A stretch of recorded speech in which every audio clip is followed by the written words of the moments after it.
All right, for more on all this, let's bring in Texas Congressman Roger Williams. Congressman, how are you? I'm good. I'm enjoyed listening to your show sitting here. I got a ringside seat. Well, let me say this. CBS News also made a stunning admission over the weekend that Biden gave Iran a heads up about the strikes. Can you imagine this? And the excuse that they give is that the White House has not officially assessed that Iran is behind the attacks on U.S. bases, including the one that ended with the death of 3 service members. Watch this ridiculousness.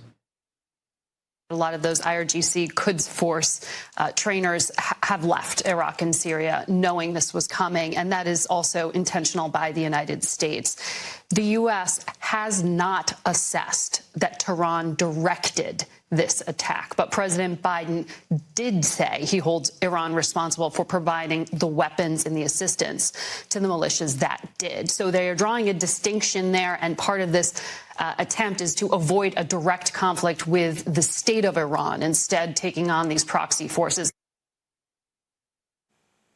You want to answer that gobbledygook? Well, it's a mess. I mean, the idea that we would tell the enemy we're coming, I mean, it's just unbelievable. And I don't know why the Biden administration is so scared of everybody, why we tiptoe around everybody. Here's the bottom line. If America is not the strongest power militarily, socially, economically, the world's going to implode. And we see it happening now. I mean, enemies don't fear us, right? Friends don't trust us. And this just adds to it. We lost 3 service members. That should be enough right there to send a message. Do not mess with America. We will not allow this. But Biden has done it. He waited a week, and he's decided this and that, told the enemy we're coming. It's really disappointing for our country. That's why 2024 is so important. Let me ask you, switching over to the open border and the news that the Senate made. Senate leadership is getting a lot of backlash over this amnesty bill that they put forward.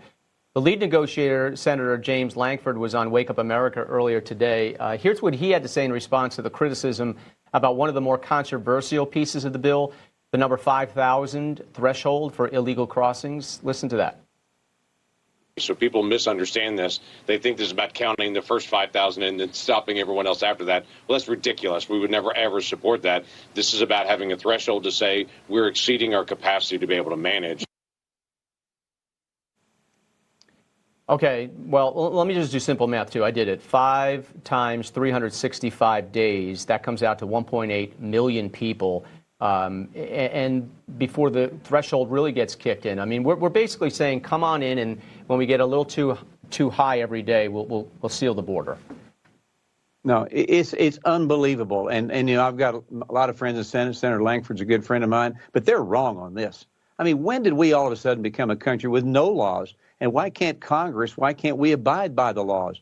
You've seen this number before, but several weeks ago, one of the Border Patrol people said that if we would just go back to stay in Mexico policy, 70% of the crossings would end.